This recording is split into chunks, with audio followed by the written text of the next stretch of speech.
Ya, sudah Bapak Ibu. Hampir saja tidak tidak direkam. Jadi lanjut dari provider lokal, CloudX ini menawarkan beberapa varian harga. Mulai dari 26 juta, ada yang 56 juta. Itu per bulan kalau tidak salah. Nah, ini dari situ-situnya yang kami kurang kurang pas. Kemudian eh, yang terakhir adalah LMS atau Learning Management System.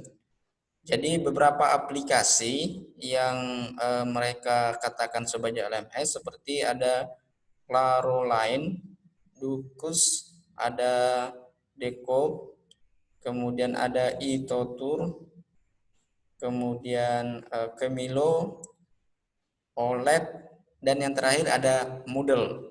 Nah, Moodle ini yang kami terapkan di Universitas Muhammadiyah dan Rekang. Kenapa kami memilih Moodle? Nah, beberapa eh, literatur, beberapa referensi yang kami baca bahwa Moodle ini yang paling banyak digunakan baik di Amerika, baik di negara-negara lain, maupun di Indonesia sendiri. Bahkan Spada yang kita kenal di Indonesia itu mesinnya atau bahasa pemrogramannya itu adalah eh, by Moodle. Jadi menggunakan Moodle. Kemudian dimodifikasi menjadi Spada. Nah, ciri khas dari LMS yang pertama dia menyediakan reports, ya, laporan. Kemudian ada documentation, ada database, ada IDES dan ada courses. Jadi beberapa fitur atau beberapa fungsi ini disediakan oleh LMS dan mungkin tidak disediakan oleh misalnya sosial media atau video conference. Nah, ini kalau misalnya di bidang saya data mining ini sangat bermanfaat sebagai bahan analisis untuk menganalisis aktivitas misalnya mahasiswa di pembelajaran online atau aktivitas dosen di LMS. Jadi tidak ada lagi misalnya kong kali kong atau eh, dalam bahasa kasar mungkin berbohong bahwa saya sudah melaksanakan pembelajaran ini dan ini. Dan faktanya bahwa itu semuanya terekam dalam sebuah sistem. Jadi mau kita bagaimanapun caranya berklik itu tidak bisa karena ada namanya istilahnya log aktivitas. Jadi segala aktivitas yang dilakukan di LMS itu bisa dianalisis. Apakah mahasiswa itu mengirim tugas, tugasnya terlambat, atau mengirimnya copy paste dari temannya, itu bisa dianalisis. Inilah salah satu kelebihan dari learning management system dibanding dengan media-media pembelajaran lain. Sejatinya e-learning adalah sama dengan pembelajaran konvensional. Jadi yang terdiri dari ada pembelajar, ada guru, ada tutor, ada dosen, atau ada pembimbing. Kemudian ada siswa atau pembelajar yang menerima bahan ajar atau yang memanfaatkan fasilitas dari e-learning. Kemudian ada administrator atau kalau misalnya di institusi itu sebagai tenaga administrasi yang mengelola aktivitas baik itu dosen, mahasiswa ataupun di level-level atas misalnya pimpinan untuk memberikan semacam report atau laporan. Nah, ini kelebihan dari e-learning. Nah, framework dari learning management system bisa Bapak Ibu lihat di layar, di slide. Sebelum masuk ke content management system, itu kita integrasikan. Ini kalau di Universitas Muhammadiyah Rekang, itu kita ada autentikasi. Kalau mahasiswanya belum membayar SPP, itu tidak bisa masuk ke sistem, tidak masuk ke sistem LMS. Atau mahasiswanya belum isi KRS, itu tidak bisa masuk ke LMS, kecuali ada penyusup ya, atau ada yang free rider yang dalam tanda kutip memanfaatkan kelengahan petugas atau admin untuk menyusup ke dalam sistem. Kemudian ada registrasi. Nah, registrasi ini tidak dilakukan di kami by user, tapi admin yang memasukkan data-data mahasiswa ke dalam sistem. Kemudian content management ini terdiri dari beberapa kolaborasi metode yang bisa kita gunakan, seperti forum, wikis, chat. Jadi di LMS itu kita bisa melakukan chat dan kita bisa analisis nantinya chat atau percakapan dari siswanya. Siapa siswa yang mendominasi, kemudian siapa siswa yang jarang berkomunikasi, atau siapa siswa yang penghubung antara siswa satu dengan siswa lainnya. Itu bisa kita analisis melalui percakapan mahasiswa. Atau kita mencari sentimen analisis, mencari apakah siswa itu menyukai pelajaran kita misalnya. Apakah mahasiswa itu tidak ada mood atau tidak simpati terhadap mata kuliah kita. Itu bisa dianalisis dari percakapan mahasiswa melalui media LMS ini. Kemudian ada training workflow, ada alur pekerjaan di dalam LMS. Jadi ketika kita memasukkan sebuah materi ajar di dalam Moodle, itu ada alur-alurnya. Jadi yang pertama misalnya kita buat judul dulu, kemudian buat topik materinya hari ini tentang apa, kemudian kita atur ini materi saya tayang atau tampil dari tanggal berapa sampai dengan tanggal berapa. Kemudian kita juga bisa atur ini mahasiswa mengirim file apa nantinya tugasnya. Apakah PDF, audio, video. Jadi kalau misalnya dia ditugasi sebuah project dan projectnya itu misalnya merekam, maka yang dikirim itu nanti adalah video hasil rekaman, bukan file-file yang lain. Jadi sangat memudahkan dari segi mahasiswa maupun dari dosen, dan di tingkat institusi ini juga sangat memudahkan karena adanya laporan-laporan yang bisa kita telusuri. Selanjutnya Bapak Ibu, sampai jam berapa ya Bu? Ibu Andi?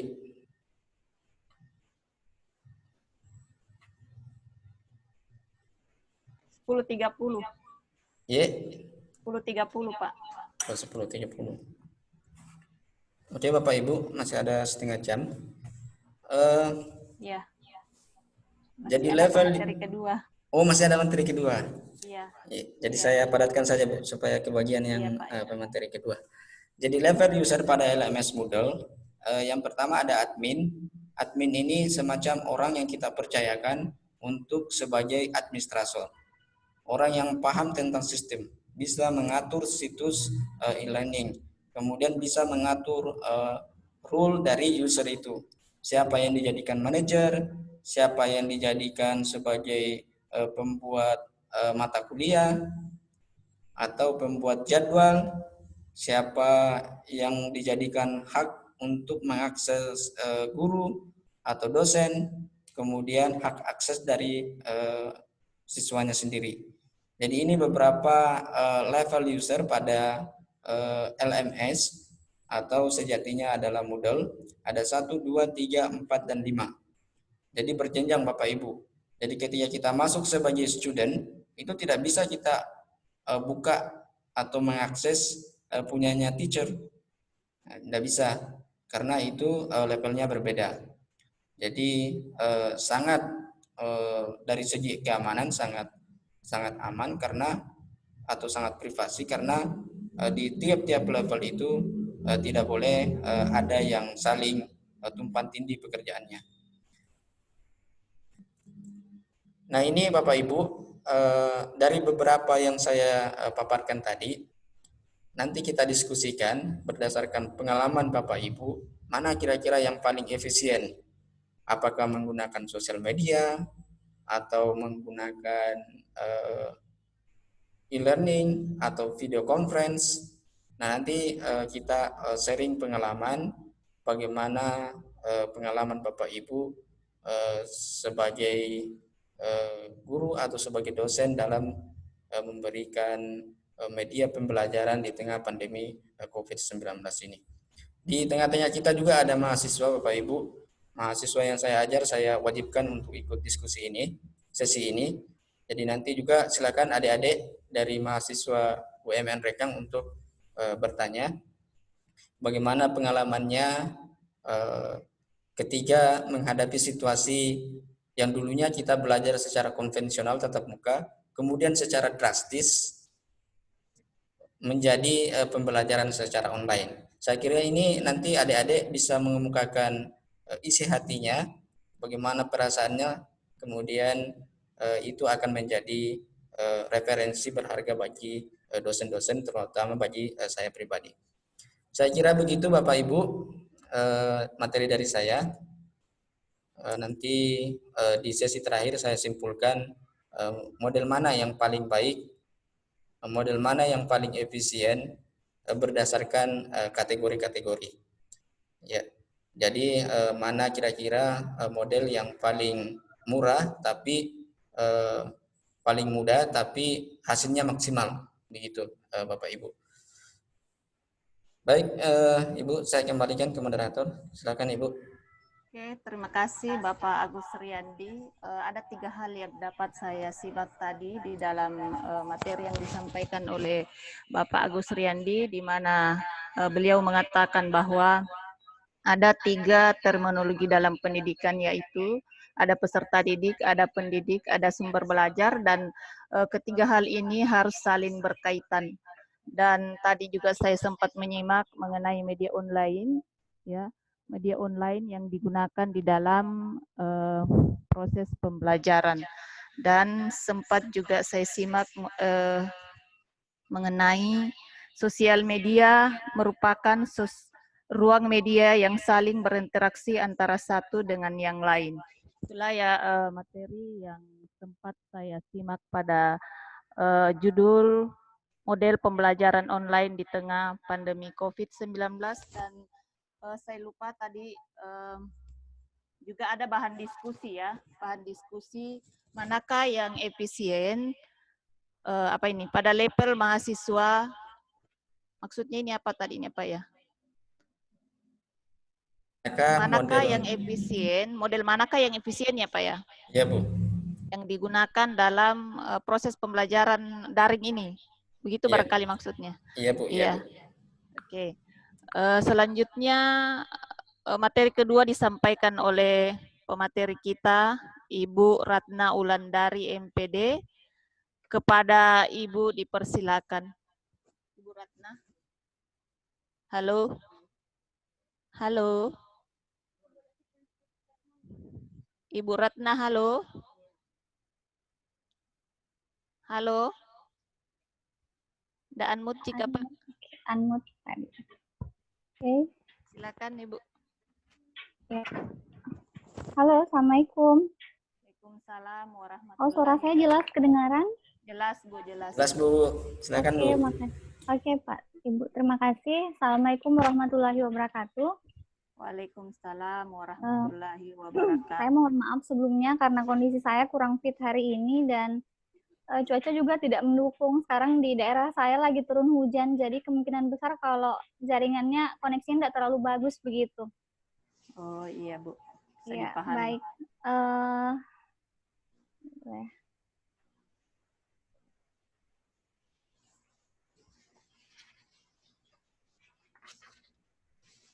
Baik, Bapak Ibu serta teman-teman peserta seminar. Oke, jadi tema yang saya angkat pada hari ini adalah menjadi pembelajar yang bermental sehat di masa COVID-19. Sebenarnya tema awal yang saya angkat itu adalah menjadi pembelajar yang bermental sehat hari ini, esok, dan nanti. Tetapi iya, materi awal saya sebenarnya itu Ibu, teman-teman peserta seminar hari ini, akan tetapi saya melihat makin hari makin banyak makin banyak yang membahas tentang COVID seperti itu. Nah, baik, mengapa saya mengambil istilah pembelajar di sini? Karena kita semua adalah pembelajar seperti itu. Baik itu siswa sendiri, baik itu mahasiswa, baik itu guru ataupun dosen, selama kita mempelajari sesuatu, kita adalah pembelajar. Nah, saya kembali lagi ke COVID yang tadi. Seperti yang kita ketahui bahwa COVID ini awalnya pertama kali ditemukan di Wuhan, China, di tahun 2019, akhir tahun ya, tepatnya di bulan Desember. Dan pertama kali COVID ini masuk di Indonesia awal Maret 2020. Jadi range-nya itu, rentang waktunya ke Indonesia itu cepat sekali. Ada sekitar 4 bulan kalau hitungannya, Desember, Januari, sekitar 3 bulan lah. Dan data terbaru update corona di Indonesia 6 Mei 2020 itu, jumlah pasien positif itu sudah 12.438 orang. Sedangkan di dunia itu jumlahnya sudah mencapai angka 4 juta. Nah, COVID ini sebenarnya sesuatu hal yang baru untuk kita. Mengapa saya katakan demikian? Virus ini sebenarnya sebelumnya ada, tetapi dengan nama yang baru. Tapi berkembangnya itu sangat cepat, seperti itu. Dan virus ini sebenarnya belum pernah dialami, belum pernah ada di Indonesia. Seperti itu. Karena tidak pernah adanya sebelumnya, ini membuat perubahan perilaku. Nah, pemerintah, maaf, suara saya jelas? Jelas. Oke. Pemerintah untuk ketika corona ini, virus ini masuk ke Indonesia, telah membentuk gugus tugas COVID-19, telah berupaya untuk melakukan social distancing, physical distancing, hingga yang beberapa daerah telah melakukan PSBB. Bahkan kemarin saya sempat lihat di berita ada sebuah wilayah di Bandung itu melakukan PSBB. Saya mau bilang PSBB juga bukan, tapi dia wilayahnya kampung itu hanya gang, tetapi pembatasannya itu sangat luar biasa.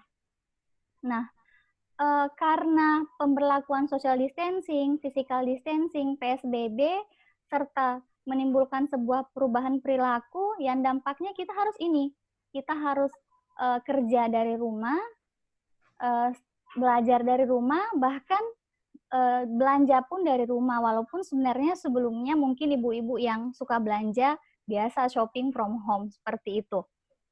Nah, reaksi umum yang muncul ketika kita mendengar COVID ini adalah kita berusaha memproteksi diri kita, seperti itu. Misalnya saja kita menggunakan masker, menggunakan hand sanitizer untuk tetap menjaga kebersihan tubuh untuk meminimalisir terkena virus ini. Selanjutnya, mungkin teman-teman bisa melihat, Bapak Ibu sekalian bisa melihat, siapakah aku di era COVID-19 ini? Ada 3 zona sebenarnya yang terbentuk ketika di era COVID ini. Yang pertama adalah zona ketakutan. Zona ketakutan ini yang muncul pertama kali sebenarnya ketika virus ini masuk di Indonesia, kita bisa melihat banyak masyarakat yang membeli stok masker berlebihan, membeli obat berlebihan, membeli bahan makanan berlebihan, menampung seperti itu. Bahkan kemarin ya harga masker yang basicnya adalah 25 per box naik menjadi 250.000, bahkan ada yang lebih dari itu. Nah, ada pula di zona ketakutan ini, COVID ini menyebabkan rasa takut dan marah. Kita jadi sering mengeluh. Ketika kita mendapatkan informasi, kita langsung men-share. Misalnya saja di daerah ini, oh di sini ada 1 orang yang terkena COVID. Padahal bisa jadi hanya gejala demam saja, kita langsung men-share, oh ternyata dia hanya demam, ternyata hanya panas biasa, kita langsung men-share berita bahwa oh, ternyata di sana ada positif COVID. Dan selanjutnya mudah marah. Nah, bagaimana di zona belajar? zona belajar ini kondisinya sudah mulai stabil. Kalau kita berada di era COVID seperti ini, kita sudah mulai menerima kenyataan bahwa oh ini COVID seperti ini. Kita sudah stop membaca berita yang membuat kita cemas, stop belanja berlebihan, mulai mengenal emosi diri sendiri, menyadari situasi dan berpikir untuk bertindak. Kita sudah stop men-share informasi yang kita anggap ini ternyata sifatnya hoax seperti itu. Menyadari bahwa semua pihak berusaha untuk melakukan yang terbaik. Dan kalau kita berada di zona bertumbuh, kita mulai memikirkan orang lain dan bagaimana membantunya. Kita lihat sekarang banyak teman-teman relawan yang ikut aktif untuk memerangi COVID ini. Selanjutnya, menggunakan bakat kemampuan saya untuk membantu mereka yang membutuhkan. Misalnya saja kalau relawan COVID, misalnya kalau kita orang BK ya, kalau saya pribadi orang BK mungkin kita bisa membuat posko begitu. Selanjutnya, hidup di saat ini dan fokus ke masa depan. Yang selanjutnya adalah penuh kasih sayang pada diri sendiri dan orang lain. Berterima kasih dan mengapresiasi orang lain. Menjaga emosi tetap bahagia dan menyebarkan optimisme. Mencari cara untuk beradaptasi dengan perubahan serta mempraktekkan keheningan, kesabaran, menjalin relasi, dan kreativitas. Nah, ketika kita berada di zona ketakutan, akan muncul ini sebenarnya. Yang paling, kalau kita terus berada di zona itu, yang tadi, akan muncul stres. Apa yang kita rasakan ketika stres? Kita susah untuk tenang. Kita cenderung bertindak berlebihan kepada sesuatu atau pada suatu keadaan atau kegiatan. Kita merasa terlalu gelisah, kita mudah tersinggung.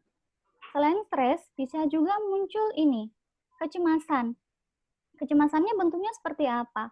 Kita bisa lihat ini mulut terasa kering, susah nafas, gemetaran, risau jika akan terjadi keadaan yang menyebabkan panik, merasakan debaran jantung walaupun tidak melakukan aktivitas fisik.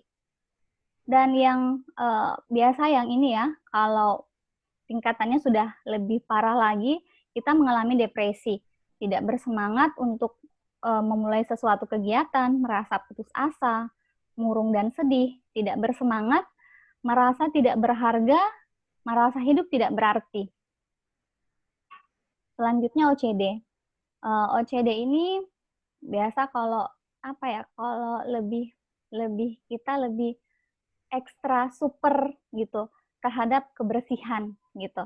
Takut berlebihan akan tertular virus, mencuci tangan secara berulang dan berlebihan, mencuci baju setiap kali kembali dari luar rumah, walaupun mungkin hanya di teras rumah, saya merasa kotor, saya merasa ini ada mungkin virus yang melekat di tubuh saya ganti baju, saya mandi seperti itu.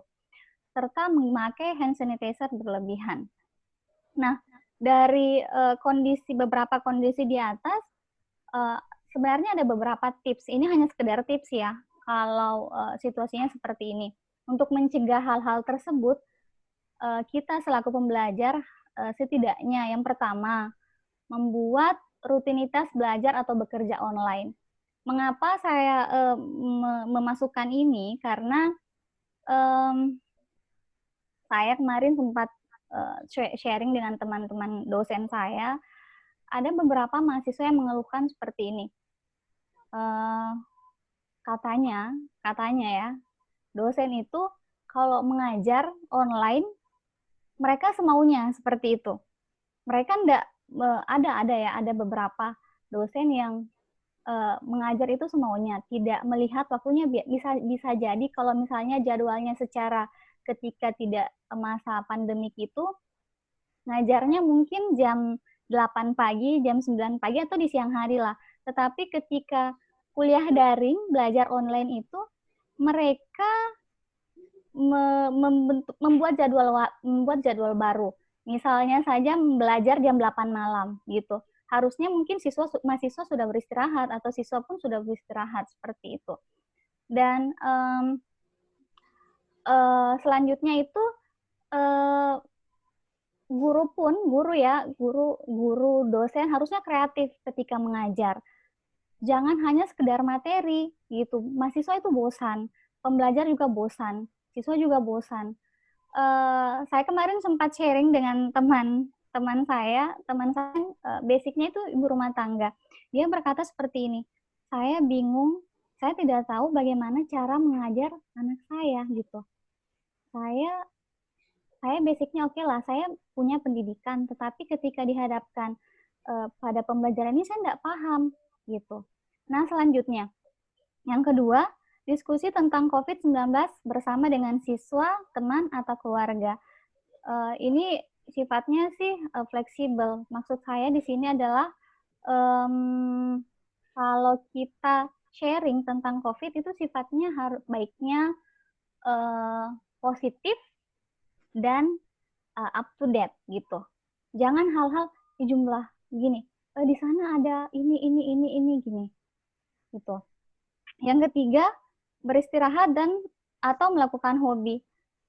Beristirahat di sini gunakan waktu sebaik-baiknya untuk istirahat. Kenapa? Karena di masa COVID ini fisik kita harus tetap fit. Apalagi sekarang lagi Ramadan ya.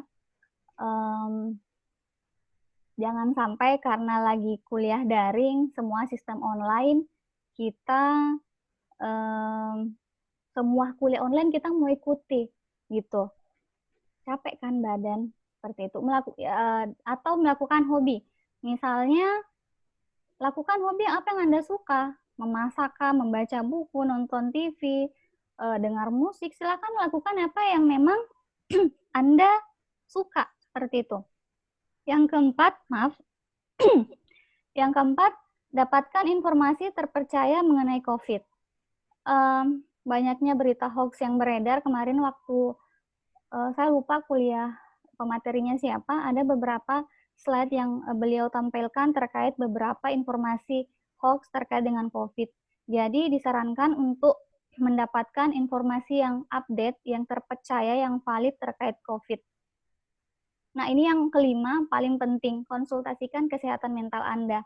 Ketika Anda merasa, saya tidak baik-baik saja, saya merasa cemas, saya merasa kurang sehat secara psikis, silakan Anda konsultasikan kesehatan mental Anda, baik itu kepada konselor, kepada psikiater, maupun psikolog. Baik, mungkin materi saya hanya itu, untuk nanti saya mungkin hanya meminta untuk kita sharing saja terkait dengan materi saya.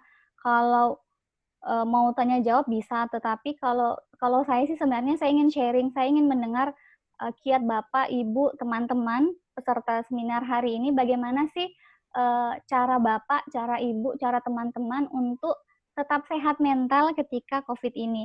Karena masing-masing orang punya cara. Seperti itu. Terima kasih. Saya kembalikan kepada moderator. Ya, terima kasih Ibu Ratna Wulandari MPD atas pemaparan materinya pada kesempatan hari ini. Yang sempat saya simak bahwa siapakah aku di COVID-19 ini, dan kita berada dalam zona, ada 3 zona, yaitu zona ketakutan, zona belajar, dan zona pertumbuhan ya. Kita sadari saat ini, sadar atau tidak sadar, kita harus menyadari bahwa saat ini dunia dalam proses perubahan. Saya yakin bahwa setelah COVID ini berlalu, pasti ada perubahan dari yang sebelum adanya COVID sampai setelah perubahan.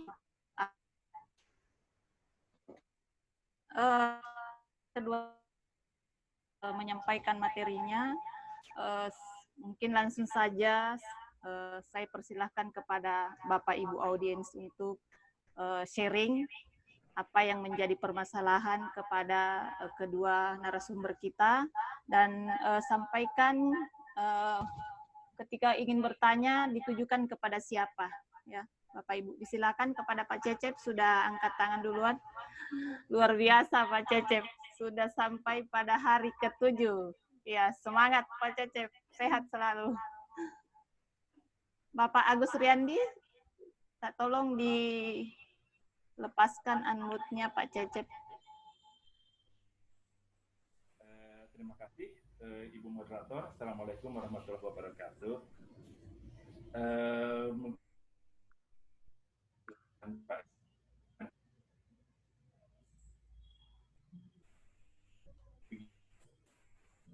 Bicara tentang e-learning, kebetulan kami di SMP Negeri 51 Bandung, jauh sebelum studi from home ini dilaksanakan, kami sudah melaksanakan e-learning, Pak.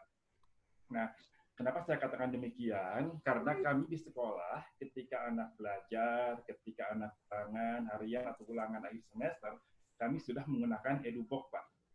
Bahkan untuk masalah rapot pun kami sudah menggunakan e-rapot. Jadi rapotnya tidak berbentuk buku lagi, tapi sudah menggunakan rapot elektronik. Nah, bahkan perlu Bapak dan Ibu ketahui juga, sekolah kami SMP Negeri 51 Bandung itu dijadikan sekolah percontohan dalam pembuatan e-rapot baik di Kota Bandung ataupun Jawa Barat. Nah, jadi di sini untuk masalah e-learning sebetulnya untuk kami di SMP 51 Bandung itu bukan lagi sesuatu hal yang baru karena tahun berjalan, Bu.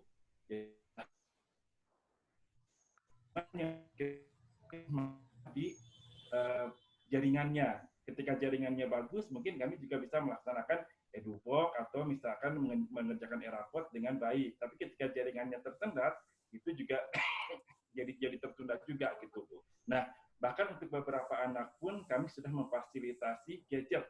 Sekolah sudah menyediakan gadget untuk anak-anak ketika mereka akan melaksanakan ulangan atau ketika mereka akan melaksanakan tugas yang diberikan oleh gurunya. Mungkin itu aja, Bu, sharingan dari saya. Terima kasih. Assalamualaikum warahmatullahi wabarakatuh. Waalaikumsalam warahmatullahi wabarakatuh. Ya, itulah tadi satu sharingan dari Bapak Cecep. Ini Bapak Cecep masih ada pertanyaannya di chat ya? Oh, iya. Ya, untuk Bu Ratna. Ya, Ratna. Ya. Bagaimana cara mengatasi siswa yang merasa stres karena terlalu banyaknya tugas yang telah diberikan oleh gurunya selama PSBB ya? SFH. Karena tidak sedikit banyak sekali siswa dan orang tua yang merasa berat ketika siswanya atau anak mereka menerima tugas dari sekolah. Ya, itu untuk Bu Ratna, Bu. Iya. Oh iya. Oke. Ya, silakan Ibu. Oh iya, terima kasih Bu. Terima kasih Pak Cecep untuk pertanyaannya. Saya pun beberapa waktu sempat teman-teman saya sharing Pak seperti itu. Katanya anaknya ini Pak stres karena banyaknya tugas yang diberikan oleh gurunya. Bahkan ibunya pun ikut stres. Kenapa? Karena dia tidak mampu menghandle pekerjaannya anaknya, tidak mampu mendampingi anaknya ketika mengerjakan tugas dari gurunya. Kalau kiat dari saya sih sebenarnya baiknya ketika anak ini dibantu untuk membuatkan jadwal belajar. Misalnya saja disesuaikan dengan jadwal pembelajaran di sekolah, seperti itu. Kalau misalnya hari Senin kita belajar bahasa, kita fokusnya hanya belajar bahasa saja, disesuaikan dengan jadwal belajar. Mengapa saya mengatakan demikian? Karena kalau misalnya full hari itu kita, misalnya tiga pelajaran, kita full hari itu akan repot siswanya, Pak. Seperti itu, saya kira. Terima kasih. Saya kembalikan ke moderator. Ya, terima kasih Ibu pemateri. Bagaimana dengan Pak Cecep? Ya, terima kasih Bu. Ya, terima kasih. Silakan kepada Bapak yang lain, para adik-adik mahasiswa yang ingin bertanya terkait materi yang disampaikan oleh Bapak Agus Riyandi tadi.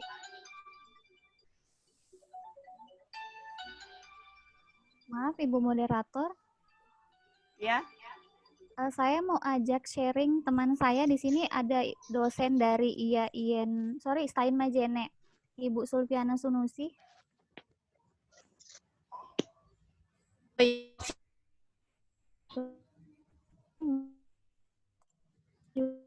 Terkait ini yang materi saya tentang kiat tetap bermental sehat selama COVID.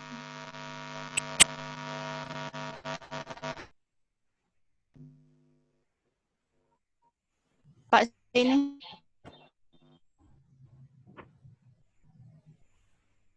Baharudin. Mungkin Bapak Baharudin dulu. Waalaikumsalam.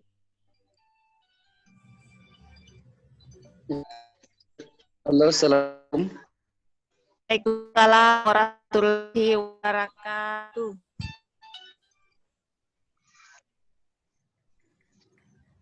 Ya. Kasih atas kesempatan juga. Saya ingin bertanya kepada pemateri pertama. Oh, Bapak Agus Riyandi. Di mana? Tunggu. Halo. Ya. Bapak Agus Riyandi. Halo. Halo, Bapak Agus. Ya Bu, siap. Iya. Sebelum ada informasi atau pengumuman terkait Indonesia dalam keadaan zona merah. Nah, saat itu maksud saya telah ada pengumuman dari pemerintah Indonesia zona merah. Maka besar daripada itu adalah surat edaran bahwa siswa libur namun guru yang sempat di media sosial, mereka mengajar tanpa siswa atau ruangan kosong. Jadi itu katanya membuktikan bahwa kami sebagai guru tetap semangat mengajar.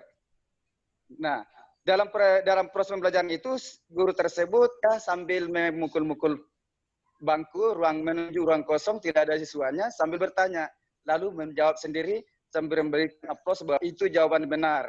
Nah, pertanyaan saya adalah apa bagi tanggapan Bapak terkait ini? Terima kasih. Ya, terima kasih Bapak. Silakan kepada Bapak Agus Riyandi. Iya, terima kasih Pak atas pertanyaannya. Saya rasa ini fenomena langka yang terjadi pada saat pandemi COVID-19 ini. Jadi apa yang dilakukan oleh salah satu bapak atau ibu yang mengajar itu, saya rasa itu. Assalamualaikum warahmatullahi wabarakatuh.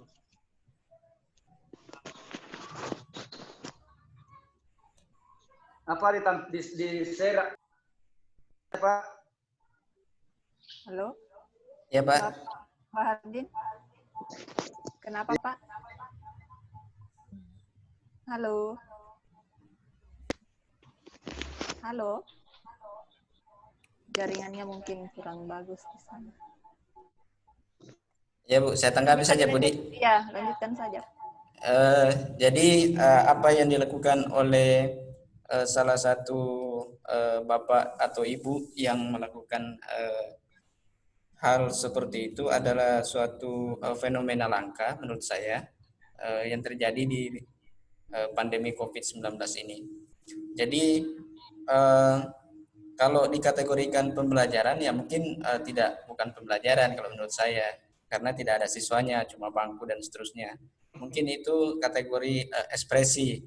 Mungkin apakah dia ekspresi kesal atau ekspresi kecewa atau bagaimana mungkin dari ibu-ibu nanti yang membidangi itu bisa menjelaskan lebih lanjut. Kalau menurut saya apa yang terjadi itu merupakan fakta bahwa media sosial itu lebih mempengaruhi siswa atau orang tua siswa sehingga siswa itu tidak datang ke sekolah. Kan sebelum terjadi pengumuman atau sebelum pemerintah mengeluarkan pengumuman, itu sudah terjadi fenomena itu, kejadian bahwa siswa tidak ke sekolah lagi. Dan itu juga kami rasakan Bapak Ibu. Di kampung saya, itu siswa itu tidak ke sekolah lagi pada satu minggu sebelum tanggap darurat kalau nggak salah.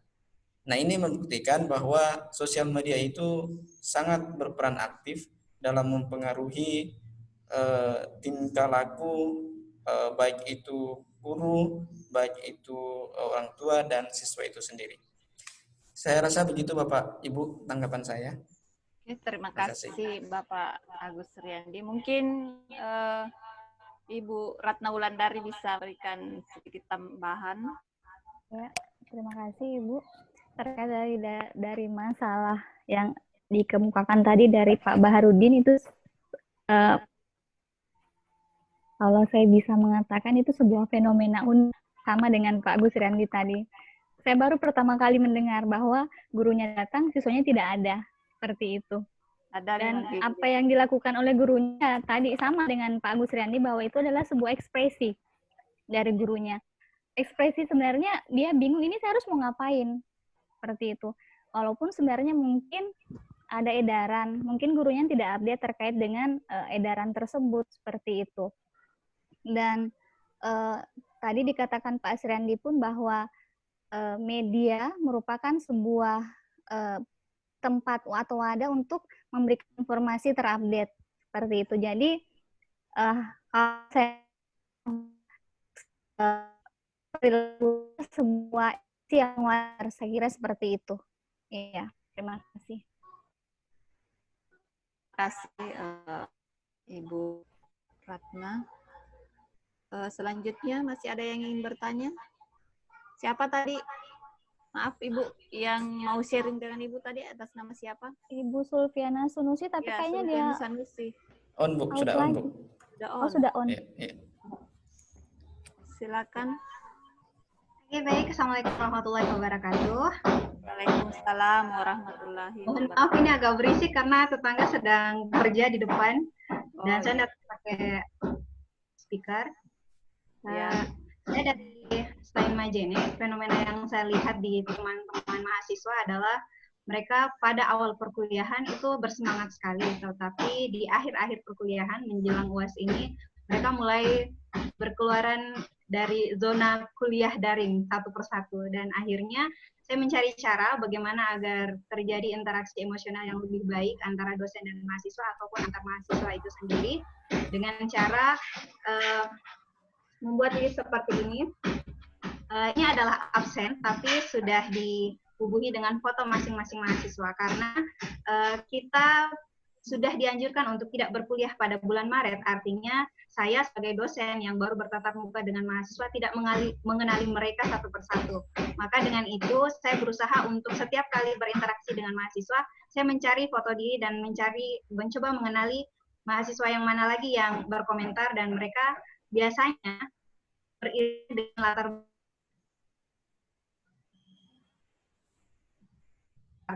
tahu tentang dia di tempat yang tentunya komunikasinya tidak melulu tentang materi, tetapi juga bisa berkaitan tentang apa yang dia rasakan ketika kuliah online. Misalkan, Ibu, saya ini baru sudah jalan 1 kilo, Bu, supaya bisa kuliah. Akhirnya yang lain ikut mensupport, semangat Ison, ayo semangat. Dan harapannya adalah dengan perasaan happy dan nyaman dari mahasiswa ketika ia diterima dan dipahami kondisinya ketika berkuliah, akan membantu juga semangatnya dan membantu mahasiswa untuk bisa meresap materi-materi, meskipun sebenarnya kadang lebih membuat mahasiswa untuk bosan, untuk sering-sering membaca PDF dan terlalu banyak bertatapan dengan layar. Saya rasa demikian. Terima kasih Ibu atas seringan pengalamannya, luar biasa, semoga bermanfaat untuk semua. Oke, selanjutnya Bapak Ibu adik-adik mahasiswa yang ingin mengajukan pertanyaan, maaf, dipersilahkan.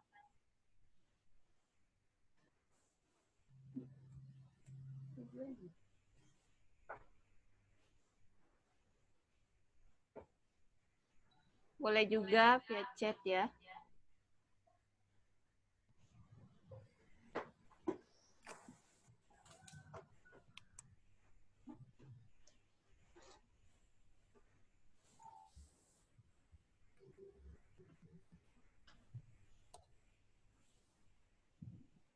Mungkin teman-teman mahasiswa bisa diajak sharing, Bu. Iya. Ada tadi teman-teman mahasiswa yang dari Endre kan? Silakan, adik-adik mahasiswa silakan. Oh, tadi ada pertanyaan Bu, satu. Oh, lupa. Iya. Ini dari siapa nih? Oh, sudah ya tadi ya, dari Pak Bahar.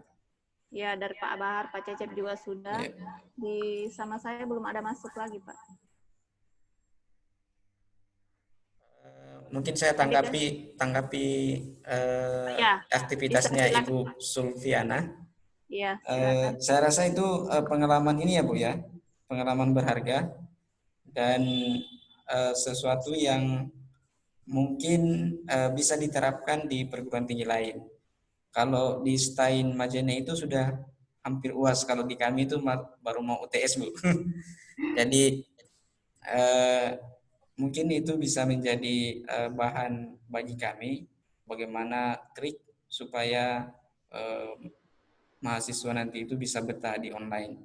Karena kalau belajar dari pengalaman Ibu, katanya awal-awalnya itu semangat-semangat begitu. Tapi di akhir-akhir ya sudah pada kabur begitu ya, kasarnya. Jadi tadi menurut Ibu apakah efektif seperti yang Ibu lakukan atau bagaimana Bu? Apakah mahasiswanya menjadi semangat atau gimana? Untuk mengukur semangatnya mahasiswa, saya belum bisa memastikan karena mungkin butuh asesmen, tapi yang saya rasakan secara pribadi ketika mengajar, sentuhan emosional atau kedekatan emosional kita dengan mahasiswa karena kita mengenal belakangnya, mengenal wajahnya, itu lebih membantu kita untuk efektif dalam memberikan pembelajaran. Artinya tidak ada perasaan was-was sampai jika ini materi Ibu, nah pelajari jika anak-anak, jangan sampai tiduran belajar, tapi kerja tugasnya juga ogah-ogahan. Tapi ketika mahasiswa bisa dengan jujur menyampaikan apa yang menyampaikan, sudah anak belajarnya, apa masalahnya, kita sedikit merasa lega meskipun tidak akan sama dengan proses perkuliahan langsung. Karena itu Pak, kami tidak terlalu mengenali mahasiswa karena semester ini baru kami hadapi. Jadi salah satu solusinya kayak tadi, kita berusaha untuk kenal orang per orang dengan biodatanya masing-masing. Iya, betul sekali apa yang disampaikan oleh Ibu tadi, bahwa cara tersebut merupakan cara yang paling efektif, paling yang baik dalam melakukan proses pembelajaran untuk saling mengenal antara mahasiswa dan terhadap dosennya. Ya, saya pun melakukan hal yang sama. Sedikit sharing ya. Kalau saya untuk mengenali mahasiswanya, pertamanya saya kuliah menggunakan aplikasi Zoom. Tetapi kendalanya di aplikasi Zoom, mereka mengeluh soal jaringan. Ya, jadi awalnya mereka hadir hanya 5 orang. 5 orang, kemudian saya masih menggunakan, tetapi bukannya semakin bertambah, tetapi semakin berkurang. Karena katanya macam-macam lah. Katanya Zoom itu terlalu banyak menggunakan data, kami tidak punya uang, berbagai macam masalah, jaringan di tempat kami kurang bagus, tinggal di daerah terpencil, dan sebagainya. Akhirnya saya kembali ke WA. Di WA itu saya pikir kenapa saya katakan efektif? Di saat saya menggunakan WA, banyak yang hadir. Nah, cara absen saya di sini menggunakan pesan suara. Jadi absennya saya gunakan pesan suara dan saya berikan rentang waktu. Misalnya saya mengajar jam 2. Jadi saya rentang waktunya jam 2 lewat 10 menit, itu rentang waktu untuk absen. Ya. Kemudian selanjutnya membahas materi. Jadi saya menjelaskan menggunakan pesan suara juga. Dan apalagi materinya saya sudah bagikan sebelumnya. Ya. Saya sudah bagikan sebelumnya, kemudian penanggapannya menggunakan pesan suara juga, supaya saya dapat mengetahui bahwa dan chattingan saya tidak percaya, takutnya orang lain yang membalas.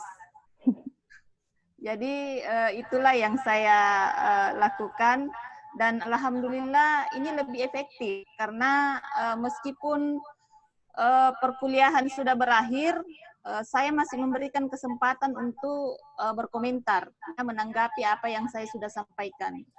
Karena kalau kita mau tunggu sampai jadwal itu, misalnya saya mengajar jam 1 sampai jam 3. Nah, ada yang mungkin pada saat itu jaringannya belum bagus atau ada masalah-masalah lain. Kalau saya memutuskan proses pembelajaran sampai di situ saja, maka kesian anak-anak ini.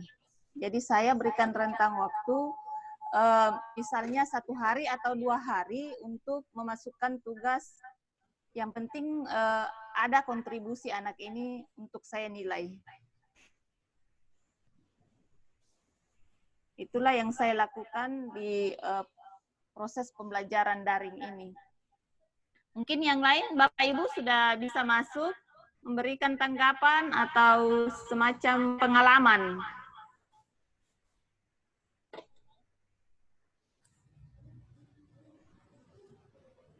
Pak Cecep, Ibu. Mana Pak Cecep? Pak Cecep, silakan Pak. Terima kasih Bu Moderator. Mungkin ini saya juga ingin sharing juga dengan Bu Zulfianah ya. Kalau tadi Ibu menggunakan media foto mungkin ya, foto mahasiswa. Kalau saya kebetulan saya juga sama Bu menggunakan aplikasi Google Classroom. Kalau saya jadi karena mungkin saya juga termasuk tipe guru yang tidak begitu hafal ke siswa. Nah bayangkan aja Pak Bu, sekolah saya SMP 51 Bandung, jumlah siswanya 1.200 sekian, guru BK-nya cuma 3 orang. Nah, jadi otomatis saya tidak hafal anak satu-satu, Bu. Maka dari itu, karena berkaitan sekarang studi from home, dan menggunakan Google Classroom. Di situ saya menggunakan videonya juga, jadi supaya mereka mengenal saya mengenal mereka juga, gitu. Nah, dari situ ternyata anak-anak senang. Bahkan besoknya ketika saya tidak ada jadwal, mereka menagih, Pak, tampilan video lagi dong, supaya kami semangat belajar. Videonya apa yang saya masukkan? Video motivasi, video pembelajaran, tapi bersifat animasi, dan itu ternyata mereka suka. Gitu ya. Nah, tempoh hari ketika sebelum studi from home ini dilaksanakan, anak-anak ketika waktu itu saya berhalangan hadir ke kelas, saya mendapatkan kepada guru BK yang lain, Bu, tolong cancel dulu wakili dulu saya masuk di kelas itu karena saya berhalangan untuk hadir. Nah ternyata metode layanan bimbingan yang diterapkan oleh kertas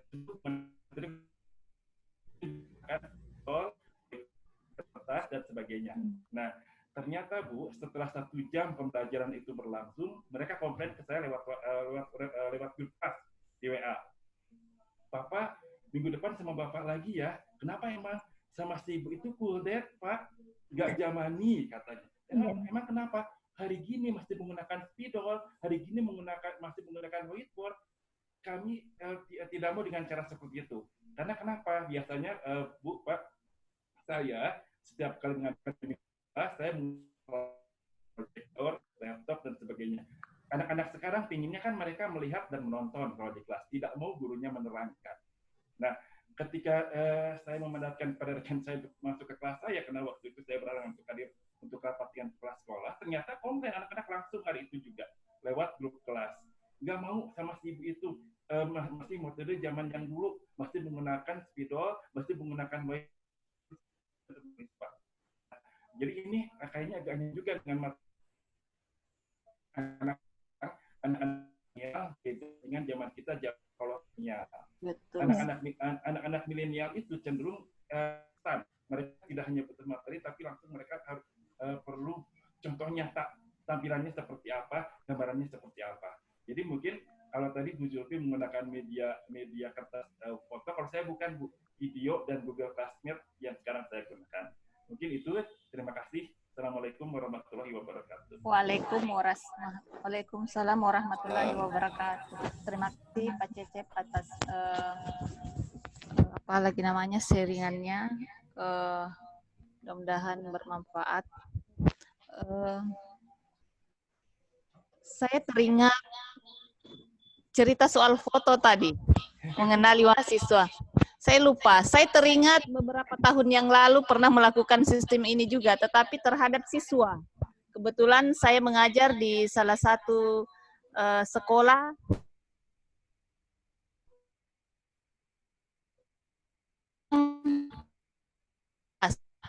ya.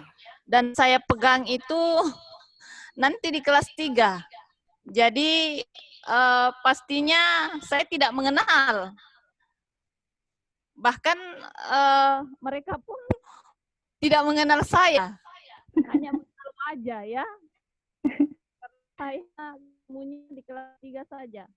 Jadi cara saya mengatasi bagaimana cara supaya siswa ini cepat saya kenali, karena menurut saya siswa yang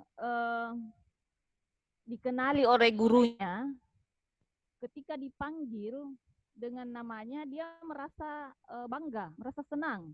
Ya.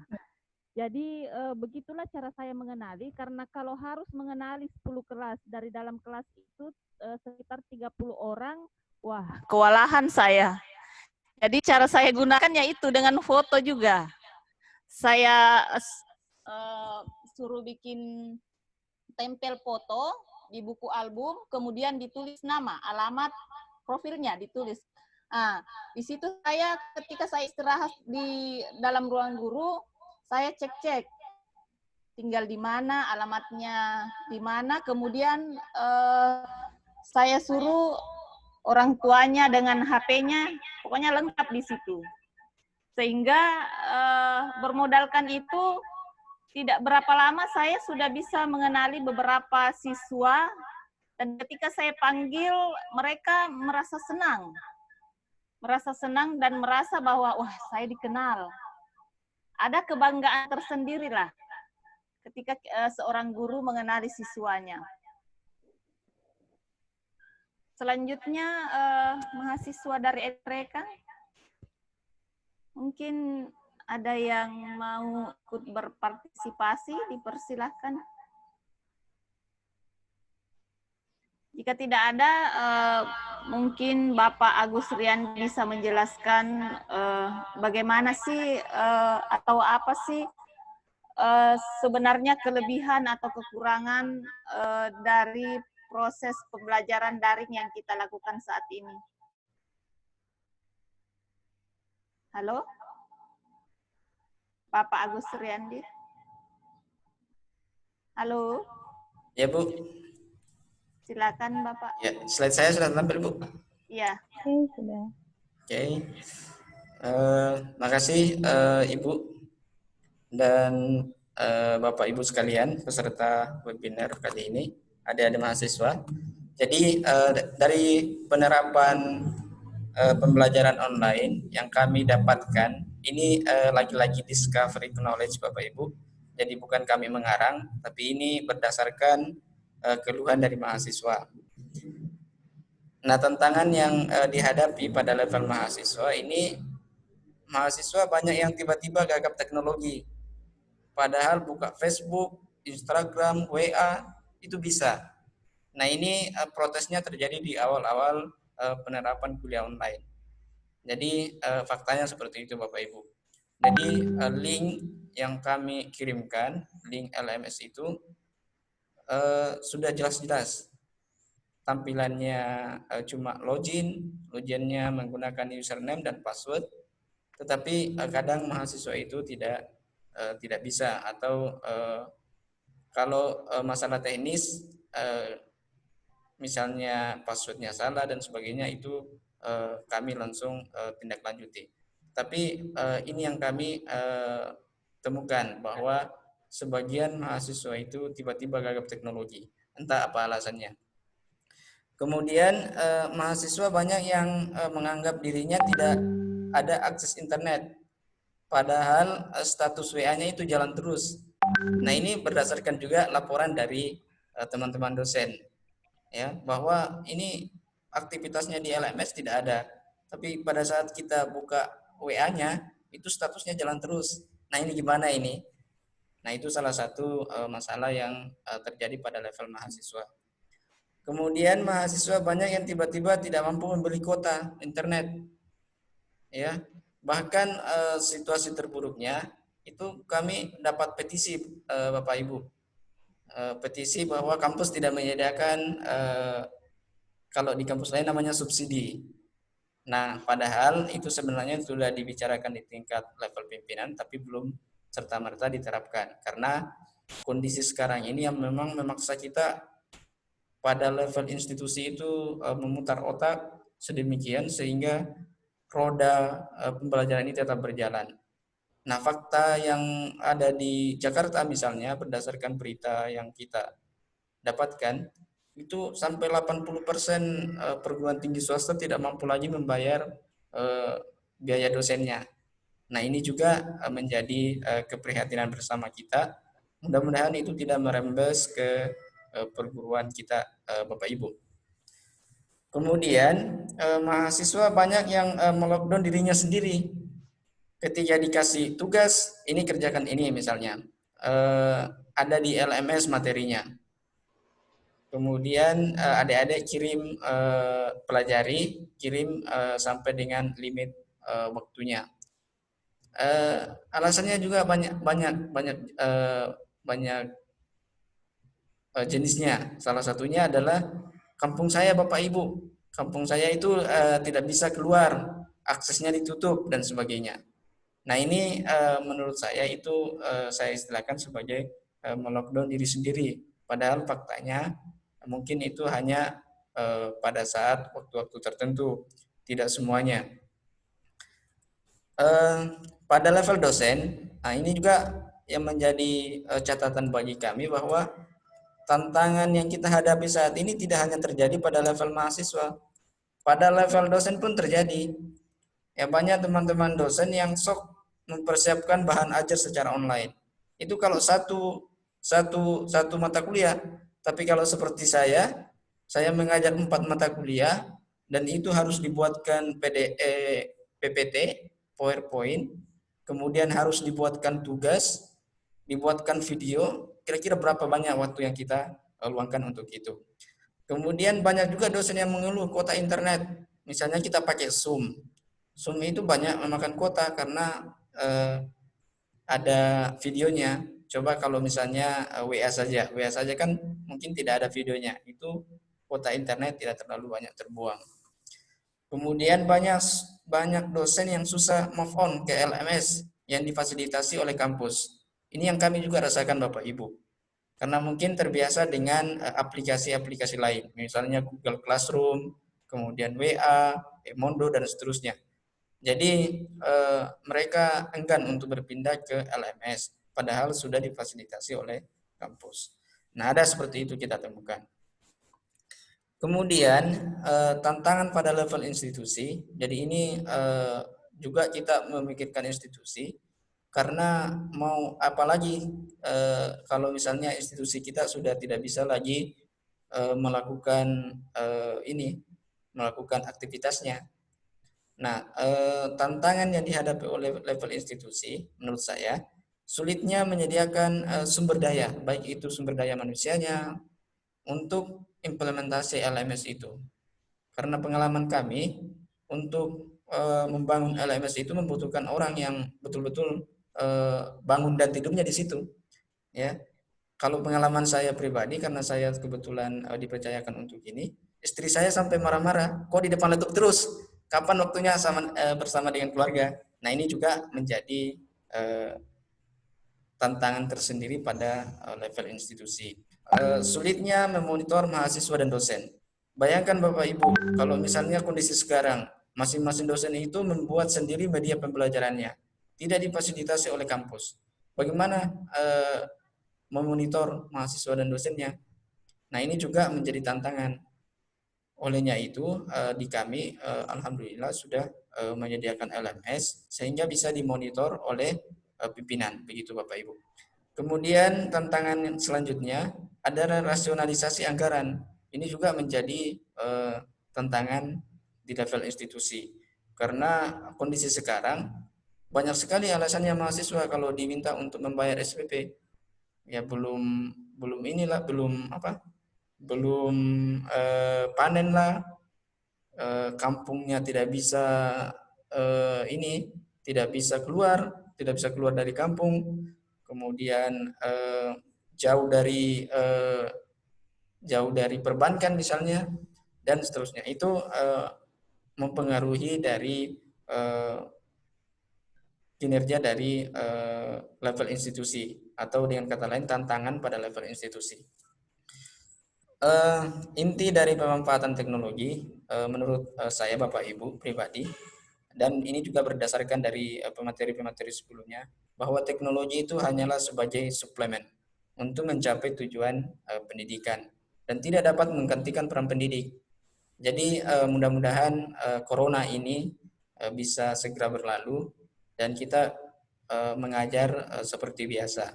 Artinya bahwa setelah corona ini teknologi itu jangan dihilangkan, tapi dijadikan sebagai suplemen supaya menambah media pembelajaran yang sudah ada, atau dengan kata lain istilah populernya blended learning atau hybrid learning. Nah, itu bisa diterapkan.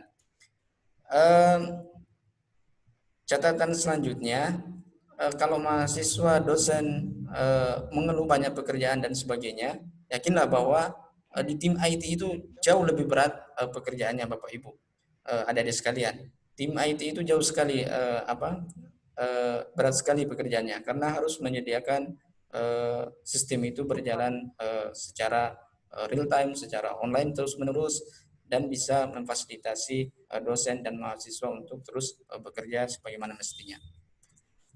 Nah, kesimpulannya Bapak Ibu, adik-adik sekalian, jadi model yang bisa diterapkan pada model pembelajaran online yang bisa diterapkan pada masa pandemi ini, saya bagi menjadi 3 kategori. Jika mahasiswanya memiliki kemampuan atau berada di jangkauan internet yang stabil, maka menggunakan Zoom, LMS, dan sosial media menjadi pilihan. Artinya ada kombinasi ketiganya. Bisa menggunakan Zoom sekali-kali, kemudian LMS-nya itu dijadikan sebagai media untuk menyampaikan materi atau mengupload materi. Kemudian LMS itu juga digunakan sebagai media untuk mengupload tugas, karena di situ ini sekali memanage tugas, kemudian media pembelajaran itu sudah lengkap sekali fasilitasnya. Jadi kita bisa melihat misalnya apakah mahasiswa SIA ini sudah mengumpulkan tugas atau belum. Itu bisa kita monitor secara real time. Kemudian sosial media itu kita jadikan sebagai media interaksi. Misalnya kita ingin mengajar pada hari ini, maka kita sampaikan ke sosial media bahwa saya akan mengajar pada jam ini sampai jam ini. Silakan luangkan waktunya. Kombinasi ketiganya ini bisa menjadi pilihan Bapak Ibu kalau misalnya jangkauan internetnya stabil. Kemudian yang kedua, jika mahasiswanya memiliki akses internet yang rata-rata tidak stabil, maka penggunaan LMS dan sosial media dapat menjadi pilihan. Jadi tidak menggunakan Zoom, karena Zoom ini kan memakan resource internet lah ya, atau bahasanya bandwidth dan sebagainya. Jadi Zoom ini banyak memakan kuota, dan kalau misalnya 1 kali pertemuan seperti ini 1 jam misalnya, itu bisa menghabiskan 1 gigabyte datanya. Jadi dikonversi ke uang misalnya itu bisa 25.000 atau sekian-sekian, tergantung dari providernya misalnya. Nah, jika mahasiswa memiliki akses internet yang timbul tenggelam, tidak stabil, atau di bawahnya rata-rata stabil, maka penggunaan sosial media bisa menjadi pilihan. Jadi kita gunakan WhatsApp untuk berkomunikasi dengan mahasiswa, atau memberikan tugas melalui WA, kemudian mengumpulkan tugas melalui WA. Tapi ini rempong sekali Bapak Ibu, karena kita harus merekap tugasnya, merekap kehadirannya melalui WA semua. Kemudian kita pindahkan lagi ke media yang lain, misalnya di absensi, di Microsoft Excel dan seterusnya. Saya kira begitu Bapak Ibu kesimpulan dari materi saya. Saya rasa banyak yang chat ya Bu ya. Silakan Ibu moderator. Iya, bentar Pak.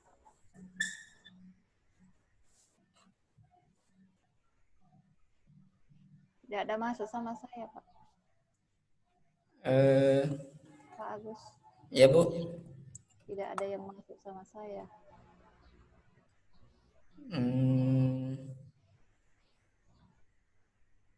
Ada tanggapan dari Pak Cecep mungkin Pak Bu melalui via chat. Ibu Sulfiana juga. Saya tidak bisa lihat Pak di sini. Oh iya.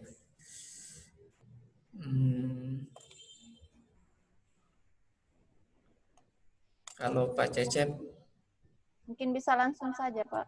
iya, silakan Pak Cecep. Pak Cecep silakan langsung saja.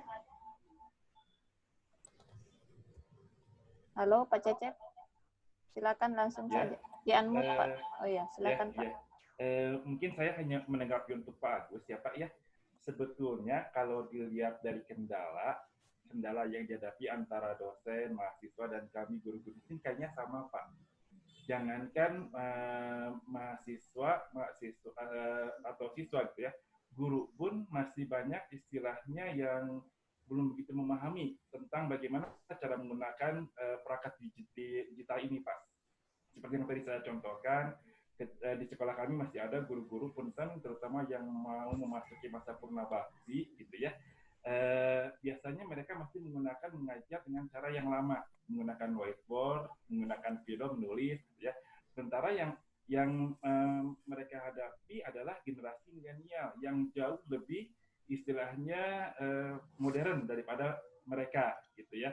Nah, seperti yang tadi saya contohkan, makanya ketika saya berhalangan untuk bertatap muka di kelas dengan mereka, gitu ya, digantikan oleh guru yang lain, mereka langsung bereaksi, nggak mau, ingin minggu depan ingin belajar lagi sama bapak, karena saya mencoba lebih memahami sebetulnya apa sih yang dibutuhkan oleh siswa, gitu ya, apa sih yang sebetulnya mereka hadapi sekarang, karena saya pikir kalau ternyata masih ada beberapa guru yang mengajar dengan cara yang lama, saya pikir nggak bisa masuk dengan kondisi mereka saat ini, gitu Pak. Nah, tapi ada juga di sekolah saya, ketika sekarang pandemi berlaku, ketika guru menagih tugas, kok nggak masuk, tapi kok mereka offline terus, gitu. Sementara tugas yang mereka dengan sekolah justru tidak dikerjakan, malah mereka asiknya main game. Game-nya game online juga, gitu ya. Tapi untuk perkara tugas, mereka malah tidak mengerjakan sama sekali, itu Pak. Jadi kalau tadi Pak Agus mengatakan salah satu kendala di mahasiswa, di situ juga sama Pak, kendalanya seperti itu. Mungkin itu aja dari saya. Terima kasih Bu. Assalamualaikum warahmatullahi wabarakatuh. Terima kasih Pak Cecep atas pengalamannya. Kemudian Ibu Sulfiana, silakan Ibu. Pak Agus, Ibu Sulfiana di unmute. Ya, sudah. Makasih Pak Agus Riyadi, makasih Ibu Ratna Wulandari, makasih Pak Cecep. Saya belajar banyak hari ini.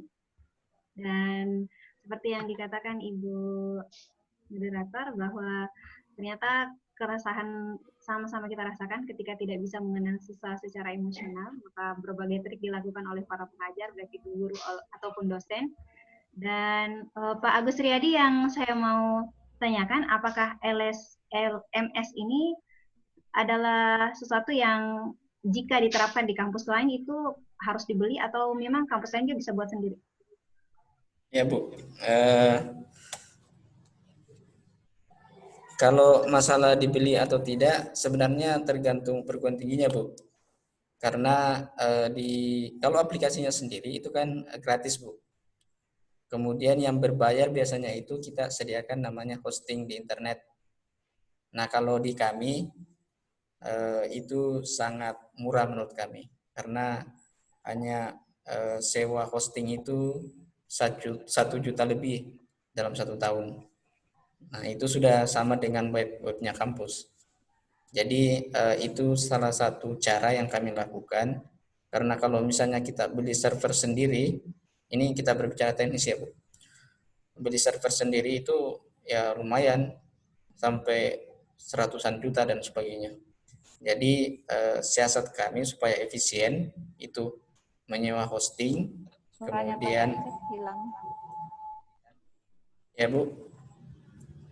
Jaringannya kurang bagus Pak.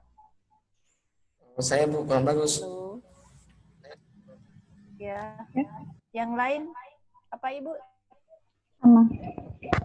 Sama. Pak Agus. Halo. Halo Pak Agus. Iya Bu, mohon maaf Bu, tadi Kayaknya jaringannya Pak Agus yang ini, Bu. halo Bu, Iya. mohon maaf Bu, tadi ada gangguan di internetnya. Ya, halo, halo. Silakan Pak. Ya, jadi menanggapi, Halo.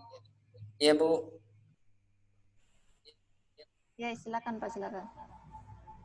iya Bu, ini internetnya kurang stabil nih Bu. Halo. Iya Bu, Iya. sebentar Ya, Bu, silakan Pak. saya ganti provider dulu biar nggak gangguan.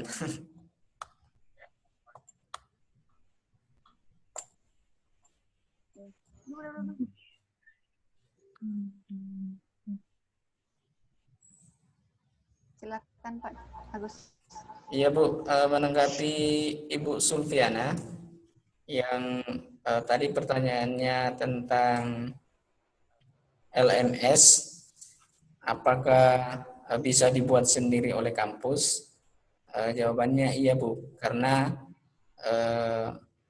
aplikasi ini sebenarnya sudah banyak di internet, tinggal kita gunakan, tinggal kita fungsikan. Namanya itu Moodle. Jadi bisa di-download kemudian ditanam di server. Nah, kalau misalnya di kampusnya sudah ada server, itu tinggal di ini aja diinstal di servernya. Kalau misalnya tidak ada server mandiri, itu bisa menyewa hosting istilahnya kalau di dunia IT. Jadi menyewa hosting. Hosting ini harganya sekitar 1 juta. 1 juta lebih lah untuk 1 tahun. Nah, itu sudah mampu untuk menjalankan aplikasi ini, Bapak Ibu. Saya kira begitu, Ibu. Ya, oke. Terima kasih Bapak Agus Riyandi penjelasannya. Mungkin cukup ya karena kita sudah melampaui waktu ini ya. Jadi seperti kita ketahui bahwa pembelajaran daring itu memiliki berbagai macam tantangan, mulai tantangan dari siswa, guru, dosen, tenaga pendidik itu sendiri dan sebagainya. Namun apapun tantangannya itu ketika ada keinginan pasti bisa terlewati ya.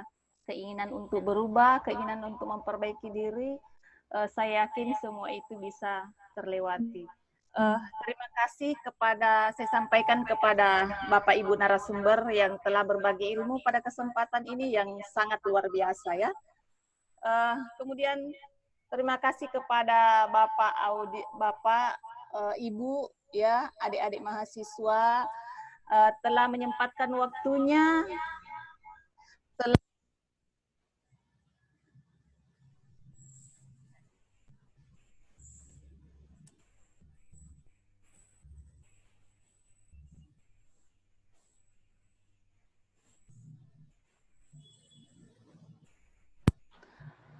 Panitia yang pastinya sudah memfasilitasi kita sehingga kita bisa bertemu bertatap muka meski hanya menggunakan aplikasi ini. Tetapi apapun itu yang terpenting kita semua sudah mendapatkan ilmu yang sangat luar biasa selama beberapa hari ini.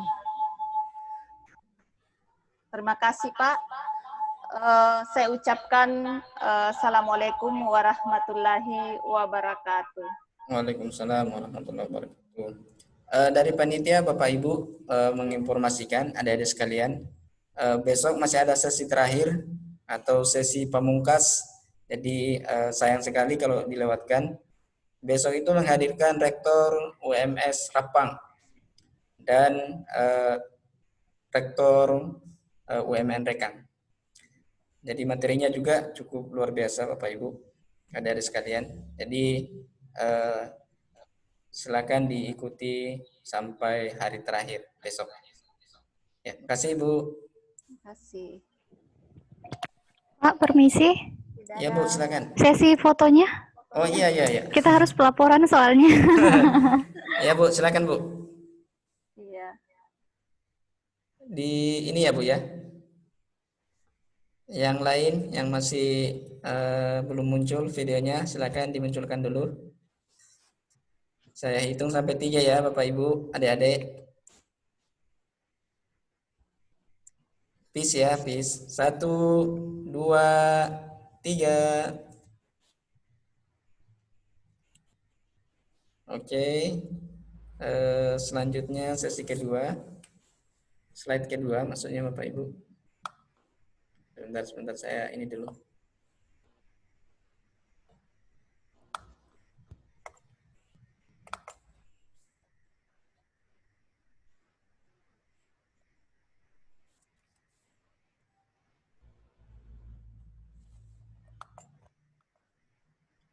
Slide kedua. Ya, siap ya adik-adik. 1, 2, 3. Oke. Makasih Bu, sudah. Ya, terima kasih Pak. Makasih. Makasih Pak Agus, makasih Iya. Bu. Sampai ketemu besok, insya Allah. Insya Allah. Ya. Assalamualaikum warahmatullahi wabarakatuh. Waalaikumsalam warahmatullahi wabarakatuh. Warahmatullahi wabarakatuh.